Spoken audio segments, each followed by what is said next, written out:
Hello and welcome to another special bonus episode of Damn Interesting Week. This bonus episode is all about color. And while we do cover the entire rainbow, I gotta say, there's a surprising amount of pink and purple in this one. Not really sure why, but they're apparently pretty interesting colors with a lot of science and history behind them. Then again, I wasn't able to make an entire episode about pink and purple, so maybe it's just statistical noise. Either way, we hope you enjoy this brightly colored trip through the archives while we take a much-needed break. My name is Jennifer Lee Noonan. I'm Angela Epley. I'm Spurr-Chen. I'm Bradley Calhoun. And these were some damn interesting weeks.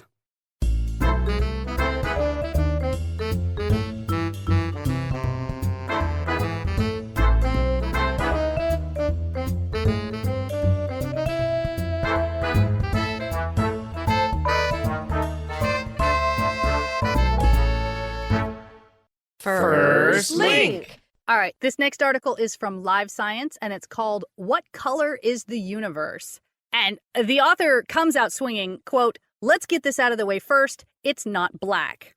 Because, as Ivan Baldry, a professor at the John Moores University Astrophysics Research Institute, notes, black is not a color. Black is the absence of detectable light, right? Mm-hmm. And there is plenty of light in the universe. So Baldry and a colleague named Carl Glazebrook have co-published a study in the Astrophysical Journal that analyzes the total light coming from the tens of thousands of galaxies that we can see and used a computer program to combine it into a single spectrum that they say represents the color of the universe as a whole.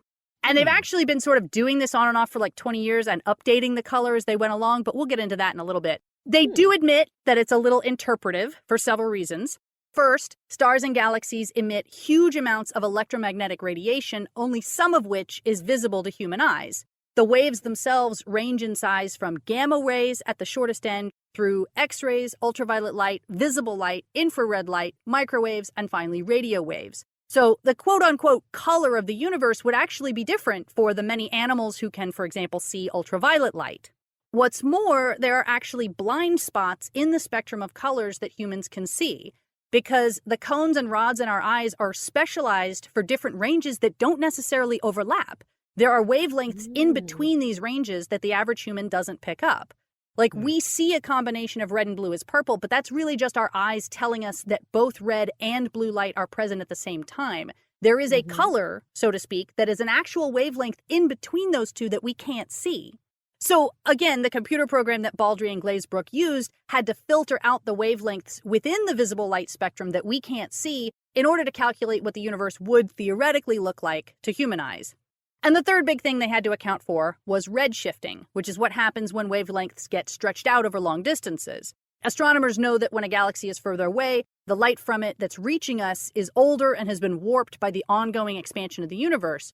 So Baldry and Glazebrook were careful to convert the wavelengths that we measure here on Earth against those galaxies' redshift values so that they were considering the color of each galaxy as it would appear from up close, relatively speaking.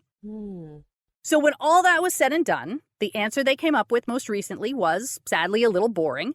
It's a very light beige, which, is not surprising because white is the combination of all wavelengths of visible light. And when you're dealing with an average on this kind of scale, of course, it's going to look basically white.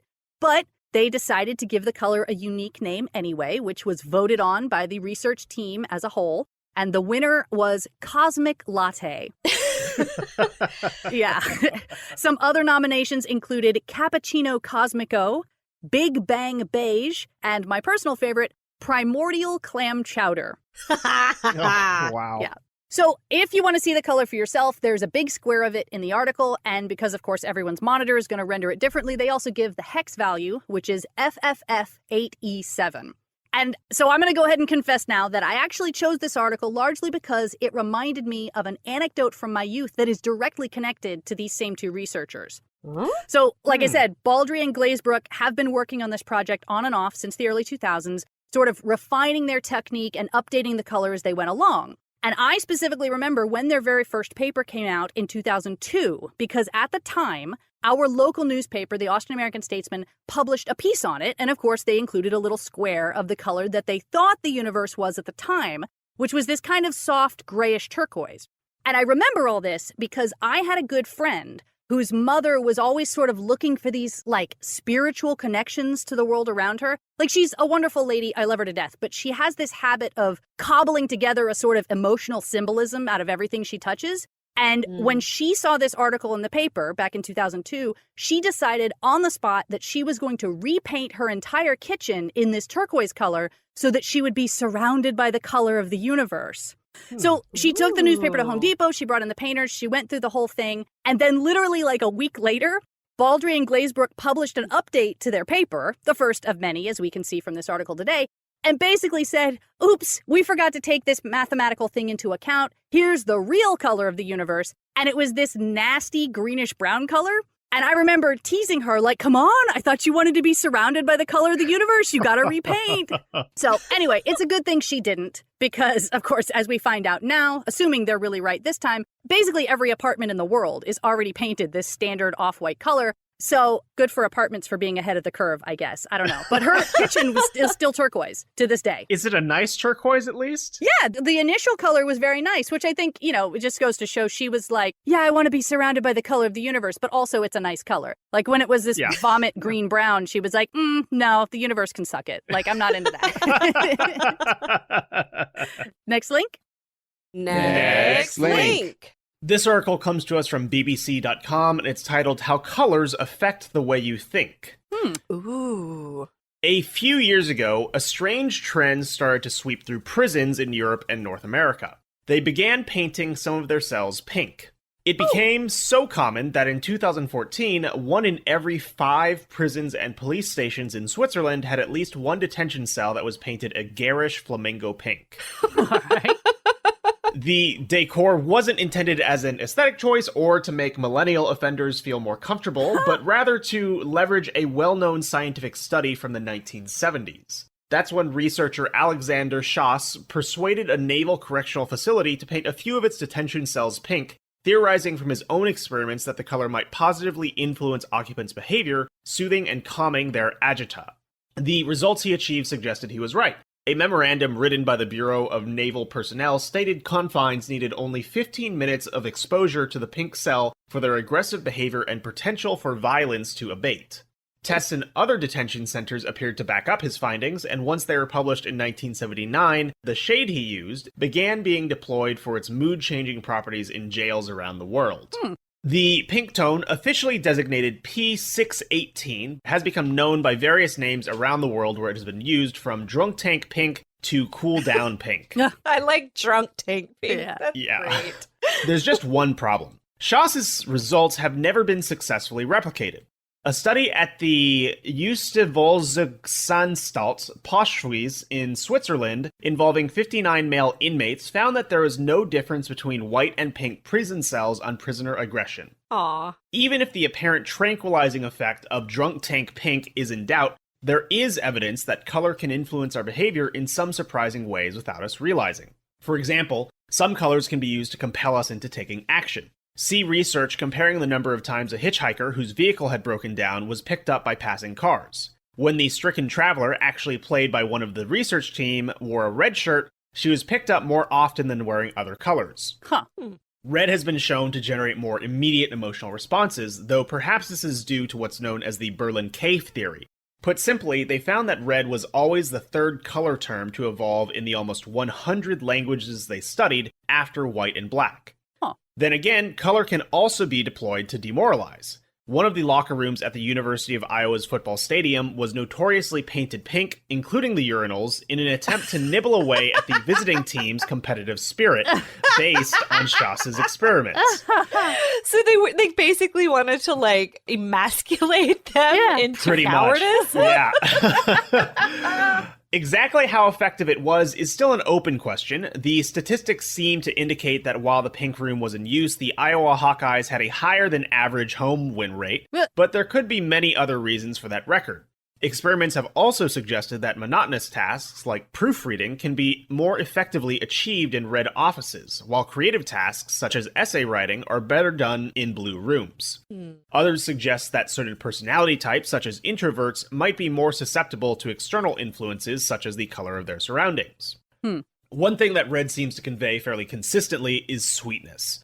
One study of more than 5,300 people from around the world found that red-colored drinks were most likely to be regarded as the sweetest, no matter where the participants came from. Marie Wright, chief global flavorist at ADM Nutrition, a multinational food and drink processor, recalls a particular product test for a strawberry flavor the company had devised. When Wright and her colleagues brightened the redness of the liquid rather than upping its sugar content, the participants began reporting it was tasting sweeter. Huh. Okay. Like a hummingbird. Yeah. Wright says, it's just like a bright red apple. Before you've bitten into it, you expect it to be sweeter. She says that brightening the color can trick the brain so much that it has allowed them to lower sugar levels in some recipes by 10 to 20%. Although the results from these tests have not been published in any academic journals to date. Another study looked at how the color of a wine bottle label influenced the way volunteers perceived the flavor of the red wine within. Red and black labels, for example, made it more likely that they would describe the wine as tangy. Other studies have shown that colors can directly impact performance, especially among children. When 8 and 9-year-olds conducted a series of tasks in the presence of different shades, academics found their overall performance was significantly worse around red versus gray, which was used as a baseline. Yeah, I mean, there's definitely been a trend in my kids' school of putting blue fabric over the fluorescent lights. And some of that is color, and some of that I think is just everybody hates fluorescent lighting. And so, you know, the lighting, the flickering, and the tone of the light itself is a separate issue. But yeah, they make now blue rectangle fabric swatches that are the exact size, and they have little hooks on them to go over the standard fluorescent lighting that you find in classrooms. Like, you can just buy that as a product now because they're so common. Wow, that's cool, honestly. Yeah, it kind of has like a nice like harem kind of feel to it, which is not the word I'd want to associate with a classroom. That's not so what I'm we're going to walk for, that back. yeah. But you know, like this boho sort of feel. Yeah, right? and it does. It makes the room more pleasant. Like, you can go in there and be like, oh yeah, this is a little more chill. I don't feel quite so glary and bright in here. Yeah, I buy it. I have really been enjoying colors lately. Like, it's kind of an interesting new thing where I'm just like letting myself be a little bit more affected by them. I feel like there's definitely a personal, like, how much you pay attention component of it too. Sure. But I'm sure it has like all sorts of unconscious effects that we don't even know. And like they said, I think there's probably some subjectivity on like what colors work best for you. You know. Yeah, your societal context as well. Yeah, absolutely. Find your color palette, man. Yeah. Next link. Next link. All right, this next article is a quickie. It's from The Guardian, and it's called I'm Really Just High on Life and Beauty, the Woman Who Can See 100 Million Colors. Ooh. So it's another one in this series they seem to be doing right now on superhumans, right? We had the one about the super recognizer a couple weeks ago, and they have a link to a super smeller article underneath this one as well. But this color one is especially interesting because the condition is 100% genetic, and they have nailed down not only the gene that causes it, but the biological difference that makes this woman and others like her able to see colors so much better than the rest of us. Ooh, gimme. So the woman is named Conchetta Antico, and not surprisingly, she is an artist, originally from Australia, but now living in San Diego, California. Antico is what's called a tetrachromat, which means she has a fourth type of color receptor in her retina, compared to the standard 3 types of color cones that most people have. And this means that while a normal person can distinguish around 1 million different colors, she can see around 100 million. Whoa. And the really cool thing is that because she's an artist, she's able to paint the world as she sees it. And the result is these gorgeous landscapes in what the rest of us might think of as like a psychedelic color palette. You know, the tree trunks are green and purple, animals have all these different rainbow hues, and they don't actually include any of her art in the article, which seems like a major oversight. Yeah. But it's really easy to find them online if you just Google her name, which is what I did. Okay. So Antico wasn't actually diagnosed until about 10 years ago, and up until then, she just thought everyone saw the world the way she did, and she couldn't understand why people didn't like going out into nature as much as she did, or how they could calmly put up with ugly, overpowering things like fluorescent lighting, which is ugly no matter how you see, apparently. She said it also explained a lot about her childhood because given what she knows now, it seems very likely that her mother, who died when Antico was 12, was also a tetrachromat. She said her mother used to decorate the house in wild colors, just like Antico does with her own house now.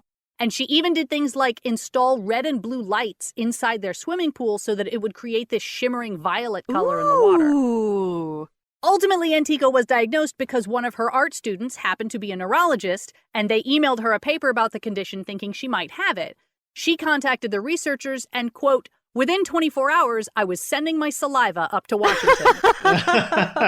So far, they've only found the genetic mutation in women. And while around 15% of women do carry the underlying gene, they're not sure yet why only a small number of those actually go on to grow the fourth type of receptor in their eyes.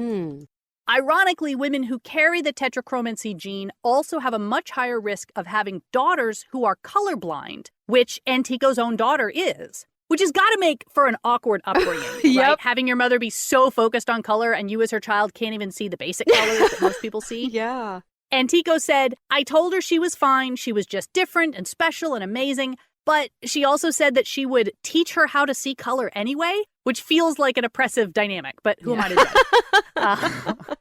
Antico also says that learning about her diagnosis has made her more patient with her art students.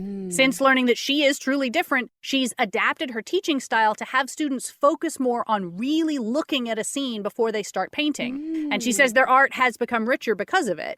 And, you know, it probably does help, but I don't think she's going to somehow trick their brains into seeing colors they biologically don't have the receptors for. Right. You know? Yeah. She's a very lucky person who seems to enjoy the world around her quite a bit. Her paintings are very cool. I definitely recommend looking them up. And we can at least get a small window into what it's like for her. It's a good thing she became an artist.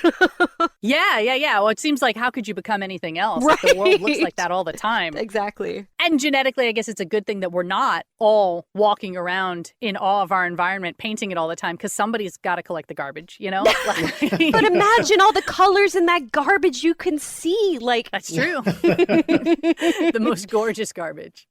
Next link. Next link. From JSTOR Daily, we have a pretty interesting look into the accidental invention of the color mauve. That was something that needed to be invented? I will make it make sense for you because this is a pretty cool article. So we're going to go all the way back to 1856, where a 19-year-old Londoner named William Perkin was trying to synthesize quinine from coal tar in his home laboratory. This already sounds like some kind of alchemical fiction, right? I'm going to make quinine from coal. But, you know, quinine is the only treatment for malaria. It's was sourced from tropical tree bark and ridiculously expensive at the time.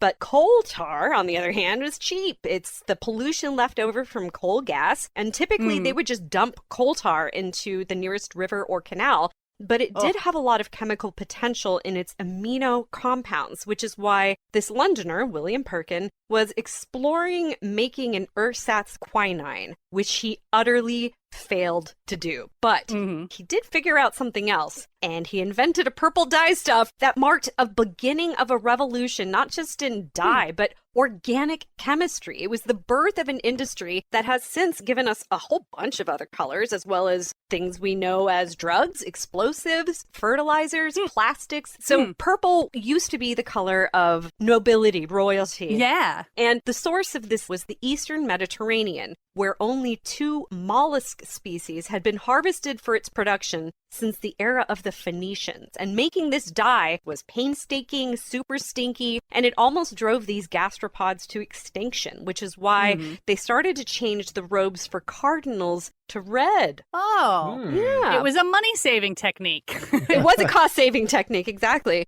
So Perkin, he was the assistant to the head of the Royal College of Chemistry, and in the lab he'd set up in his parents' loft, he stained a piece of cloth in the brilliant purple solution he came up with after adding alcohol to the oily mess he'd created from the aniline in the coal tar. And then he realized that this color, which resisted the action of the atmosphere, light, and soap, had tremendous potential. So he initially labeled it mauve, which is the French name for the mallow flower. So France is where dyers and textile printers eagerly adopted this new color, partly driven by the fact that there was a monopoly on a lichen-derived purple that was their only option. So they're like, yeah, anything's got to be better than this. And the fact that he also was not able to secure a patent in France probably also aided to the adoption and spread of this technique. English and Scottish dyers and printers followed this trend, and his success and fortune sparked a rush of explorations into aniline across Europe. So there were a bunch of other dyes that followed in these footsteps. There was aniline red, which we now know as magenta or fuchsia, then aniline blue, Hoffman's violet, and a fast aniline black. And all from coal tar. That's basically what they were wearing, was a bunch of like nasty tar somehow distilled down into purple. Next link? Next link. This next article comes from McGill University in Canada, and it asks a very important question. Why is Pepto-Bismol pink? It's not naturally occurring pink, and it's... No, that's not a naturally occurring color. Oh! I can't tell if you're actually surprised or if you're making fun of me. Nope, today I learned. I mean, it's such an unnatural color, I figured, well, why not be pink, Right. Well, you never know. But it isn't. So first, let's dig into what Pepto-Bismol actually is. The active ingredient is bismuth subsalicylate, which breaks down into bismuth and salicylic acid once it hits the stomach. If that sounds familiar, it's because salicylic acid is the main ingredient in most acne medications and wart removers, and is closely related to acetyl salicylic acid, better known as aspirin. But in this case, the salicylic acid doesn't really do much other than stabilize the bismuth until you're ready to take it. Once it's separated, bismuth rapidly bonds with various compounds in the stomach to form bismuth salts, which are very poorly absorbed and therefore remain in the digestive tract doing the good work, including antimicrobial effects, increased fluid reabsorption, and decreased intestinal secretions and inflammation. And this wide variety of effects is why Pepto is good for such a large range of digestive problems, including, if you remember the jingle, nausea, heartburn, indigestion, upset stomach, diarrhea, and also the article weirdly notes, cholera. Oh, yeah. Okay. I don't know why they didn't mention dysentery, since we're getting all Oregon Trail about it, but it presumably would be good for that too. Bismuth is technically a metal, and it's also commonly used these days in applications where we used to use lead, because it has a similarly low melting point and is, of course, not incredibly toxic. Interestingly, this includes modern bullets, where you would think being toxic kind of wouldn't matter, except it is a bad idea for hunters to be poisoning the food they're about to eat. And we do like to pretend in this country that most bullets are still used for hunting. Sorry, got a little dark there. Nonetheless, you probably have noticed bullets are not pink. And indeed, bismuth is not the thing that makes Pepto-Bismol pink. Bismuth in its raw form is actually a beautiful, dark iridescent silver. And in the liquid formulation of bismuth subsalicylate that you buy at the pharmacy, it's beige. So, why is the product pink? Well, it turns out that the guy who developed it in the early 1900s decided to dye it pink for completely unknown reasons, and it became so iconic that Procter & Gamble have simply stuck with it. Huh. One P&G spokesperson told a reporter in 1992 that the color was probably intended to appeal to children, and while that may have been the case in the beginning, it's probably not an association they want to advertise now, because we now know that Pepto-Bismol is not safe for children under 12. Oh. And in fact, neither is aspirin. What? Oh. Because both can trigger a rare developmental disease known as Reyes syndrome. Another notable side effect is that it can sometimes turn your poop dark black. Yep. Yes, it does. Yeah. This is actually harmless, and it happens when bismuth bonds with sulfur in the body to form bismuth sulfide, which can be more or less likely for an individual depending on whether they've recently eaten a lot of sulfur-rich foods like broccoli, or if they happen to be taking a sulfa drug, which includes some common antibiotics. At any rate, it turns out that the chemist who dyed the original formula pink was onto something, even if he didn't know it at the time, because studies have shown that the color of a medication influences how effective patients believe it's going to be, and thus how effective it actually is. Patients are more likely to perceive warm-colored pills as stimulants and cooler colors as sedatives, which means if your sedative is red, it's not going to work as well because people think it won't work as well. Huh. And this phenomenon even extends to the medication packaging as well. Yeah, sleep aid and Benadryl are the exact same medication. Yeah. So the sleep aid is blue. It's just diphenhydramine is all it is. So if it's pink, it's for allergies and you'll be fine. And blue's for sleepy. Exactly. There's also been studies, this isn't mentioned in this article, but stuff where if you're told the pill is more expensive, it's going to be more effective because of a placebo effect where you think a more expensive pill is more effective. I get very iffy on the placebo effect because on the one hand, I'm like, but it does work. So isn't that what we want? But also you're lying to yourself, and that's never a good state of mind to be in. Unless you're lying to yourself to get healthy. Like, Right. what's Yeah, I would absolutely buy a placebo pill. Yeah. Just put a blank line on it and let me write what I'm trying to fix in there. And I'll take all of the help I can get, you know? You know what we could do? Take a packet of Tic Tacs and go to the mall where they can write things on a grain of rice and Oh. just put what you want on there. Problem solved. Yeah, see how well Yeah. it works. Bingo. And if all of this is a little too pop sciencey for you and you want something a little more hardcore, the article does link to a do-it-yourself lab experiment where you can extract the bismuth from your Pepto-Bismol and see its iridescent metal sheen for yourself. Ooh. Wow. Yeah, it does require like muriatic acid, which not everybody has around the house. But it looked kind of cool. I mean, it seemed very doable other than this one ingredient that you have to get on wherever you get dangerous chemicals without getting on Go a and no-fly search for list. muriatic acid Exactly. online and see what happens. That's right. Yeah, give it a shot. Next link. Next link. All right, this next one comes to us from Smithsonian Magazine, and it's about a British zoologist who wants to reinvent color. Okay. All right, so we're going to focus on a man named Andrew Parker, who has produced some of the brightest hues in the world. He is an English inventor, artist, and zoologist at the University of Oxford, and according to him, color is not a thing. Okay. Let that sink in. The world's best colors, he says, come not from pigments or dyes, but from materials arranged into crystalline nanostructures that scatter light into structural colors. So pigments are molecules that absorb light except for the wavelengths corresponding to the visible color, which then gets scattered, right? Right. In contrast, the intricate nanoscale architectures of structural color, they do not absorb light, but reflect it into particular wavelengths.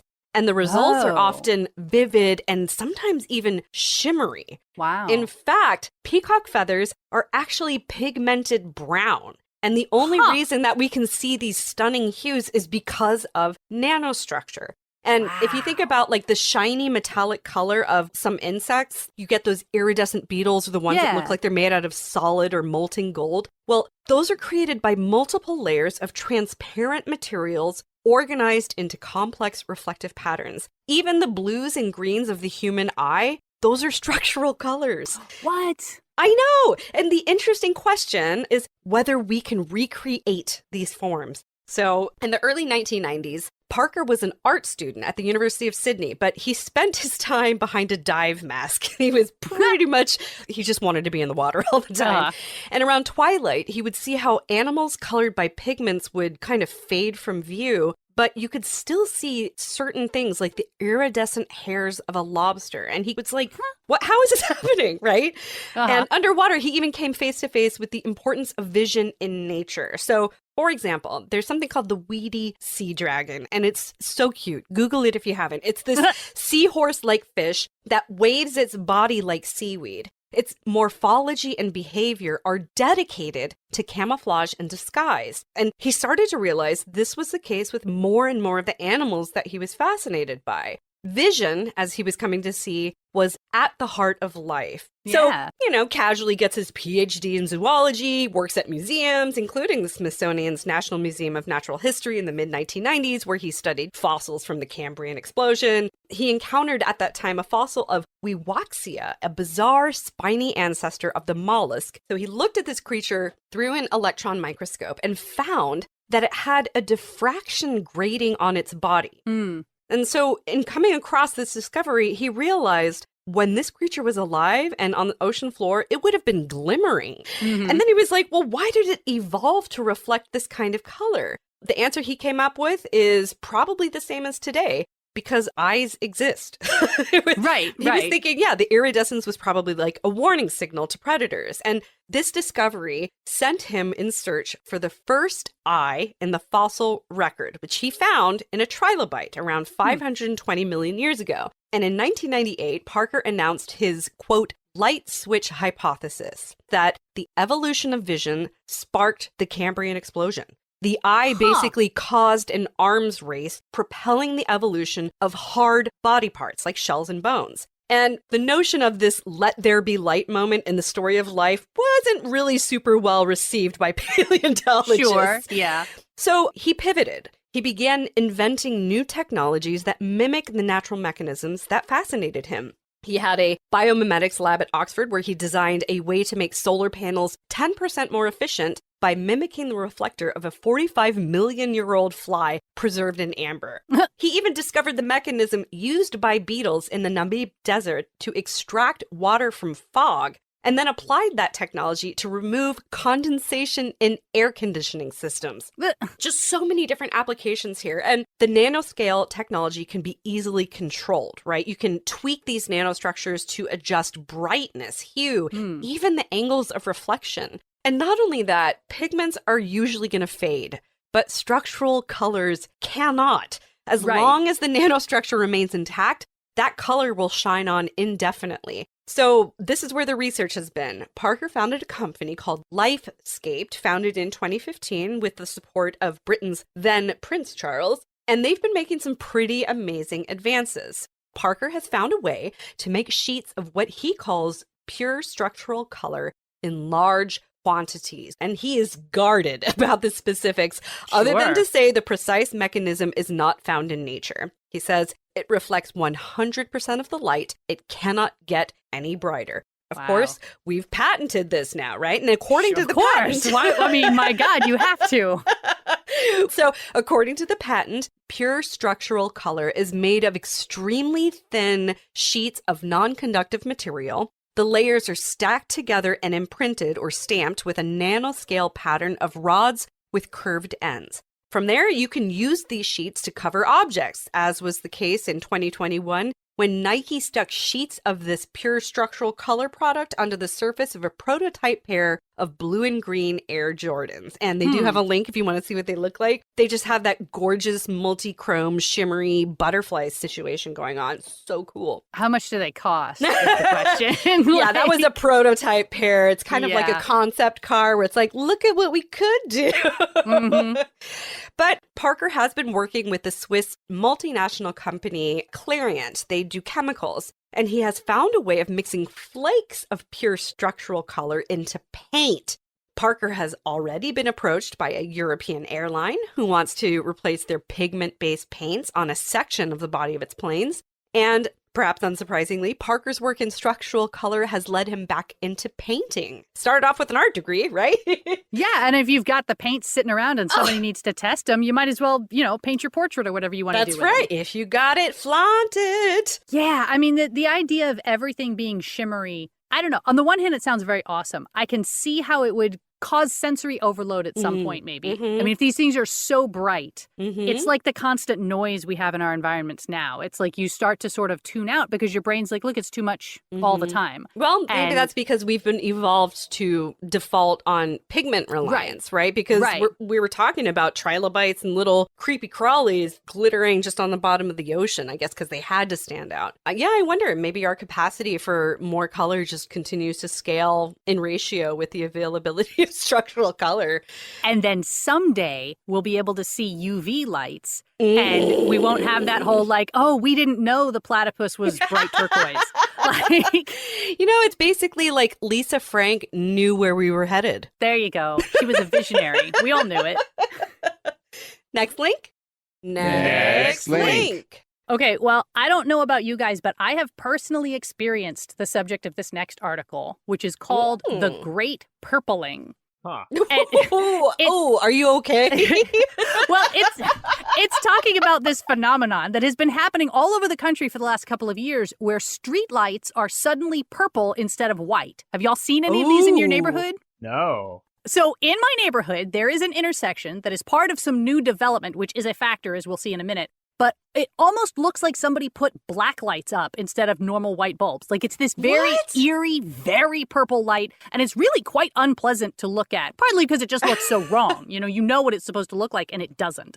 And apparently this has been happening all over the country since about 2020.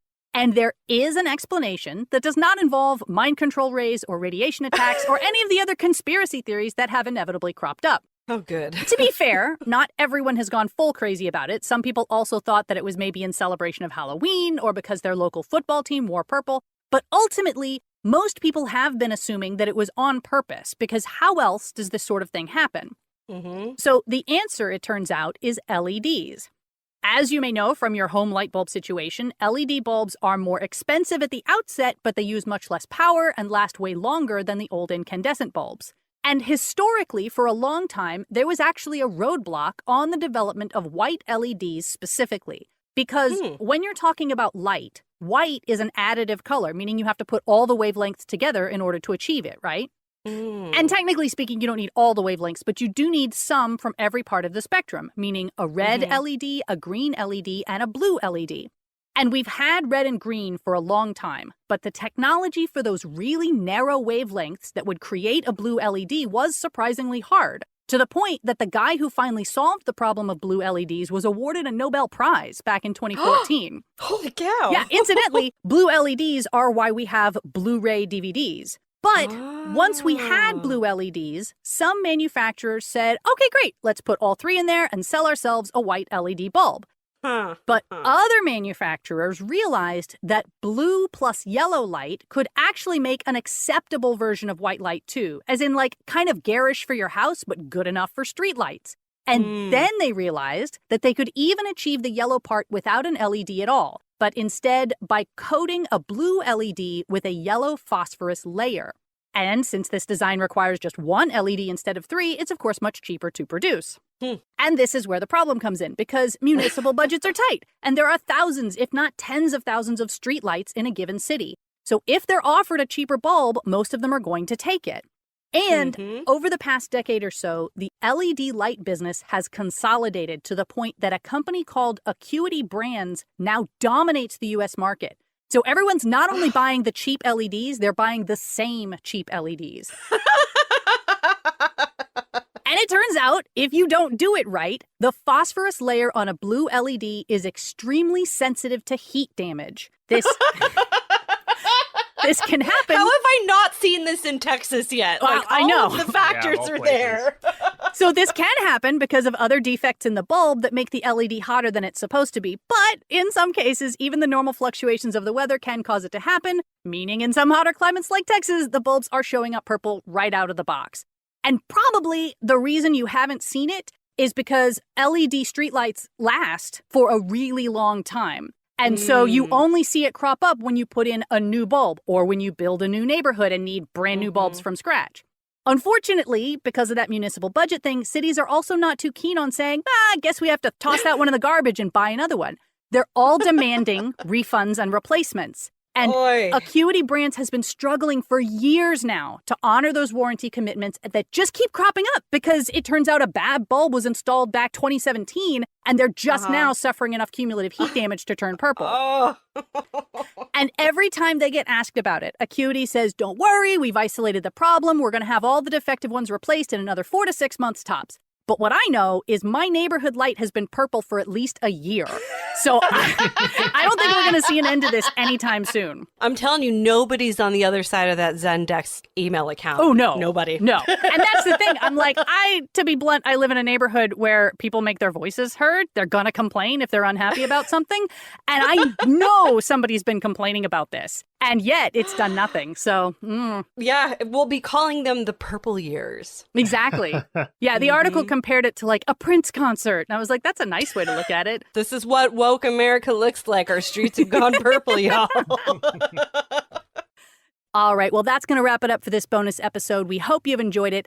As always, this podcast and our parent website, damninteresting.com, remain an intentionally ad-free experience. So if you like the work we do and want to support us, you can do so at patreon.com/damninterestingweek.